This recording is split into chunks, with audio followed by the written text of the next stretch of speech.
A quienes ejercemos la docencia nos suele pasar a veces que en las mesas de exámenes finales los estudiantes nos digan cosas como: profe, yo la idea la tengo, pero no la puedo poner en palabras, ¿no? Y eso creo que traduce cierta imagen de sentido común acerca de cómo se relaciona el pensamiento y el lenguaje, ¿no? Cierta imagen de sentido común de que el pensamiento y el lenguaje son cosas bastante diferentes. Y el problema, del cual depende que efectivamente le reconozcamos a nuestros alumnos que tienen la idea, aunque no la puedan poner en palabras, es, bueno, cómo se vincula nuestro pensamiento con nuestro lenguaje, ¿no? O sea, podríamos decir que nuestro pensamiento ya existe, aunque no tenga una formulación lingüística y que después se traduce en palabras, sin que esa formulación lingüística sea algo esencial a la existencia del pensamiento mismo. La alternativa sería decir, por el contrario, que el momento en que pensamos algo justamente es el momento en que hemos llegado a ponerlo en palabras, ¿no? El momento en que, por lo menos, si no es hablando con otro, hemos generado una especie de murmullo interno.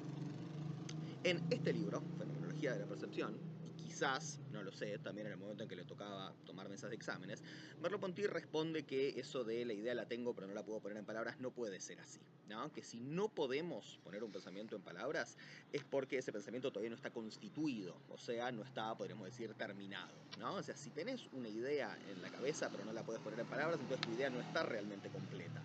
No es que a tu pensamiento, a tu posesión de la idea le resulta algo totalmente exterior, no esencial, el poder o no poder expresarse en palabras.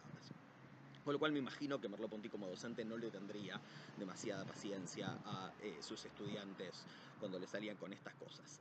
De momento me interesan acá dos puntos, ¿no? La primera es cuál es el fundamento en fenomenología de la percepción para defender esta posición sobre la presunta conexión entre pensamiento y lenguaje que él quiere sostener. Y la segunda es cuáles son los adversarios contra los cuales Merleau-Ponty está discutiendo cuando nos dice esto, cosa que nos va a importar después para ver cómo sigue esto siendo utilizado en su proyecto más general de reflexiones filosóficas sobre el lenguaje. Entonces, la primera cuestión, ¿cómo defiende su tesis? ¿No? Para justificar la posición de que el pensamiento no es independiente de su formación, de su formulación lingüística, a lo que apela es a la clase de evidencia que de hecho vamos a encontrar, si se quieren, autores de la filosofía moderna, ¿no? Tipo David Hume, la evidencia proveniente de la propia conciencia, de fíjese cada quien en sí mismo si lo que encuentra no es algo como esto, más allá de que Merleau-Ponty no lo formule explícitamente así. En concreto lo que hace es apelar a nuestra experiencia de que, de hecho, cuando no podemos poner en palabras un pensamiento, lo que hacemos es justamente tratar de encontrar esas palabras, que el pensamiento tienda a la expresión como a su consumación. Voy a citar, en todo caso, las palabras textuales de Merleau-Ponty. Digo, si el discurso presupusiera el pensamiento, o sea, el pensamiento aparece antes del discurso como un presupuesto del discurso, no se comprendería por qué el pensamiento tiende hacia la expresión como hacia su consumación. ¿Por qué el objeto más familiar nos parece indeterminado, mientras no hemos encontrado su nombre? ¿Por qué el mismo sujeto pensante se halla en una especie de ignorancia de su pensamiento, mientras no ha formulado esos pensamientos para sí, o incluso los ha dicho y escrito? Como muestra el ejemplo de tanto escritor que empieza un libro sin saber exactamente qué pondrá en él. Cito un poco más adelante, el discurso no traduce en el que habla un pensamiento ya hecho, sino que lo consuma. Entonces, esta idea del lenguaje como consumatorio del pensamiento y no simplemente como un acompañamiento exterior o una traducción del pensamiento, es por cierto una que Merleau-Ponty va a volver a defender en textos posteriores como los dos capítulos de signos que nos toca leer en nuestro curso.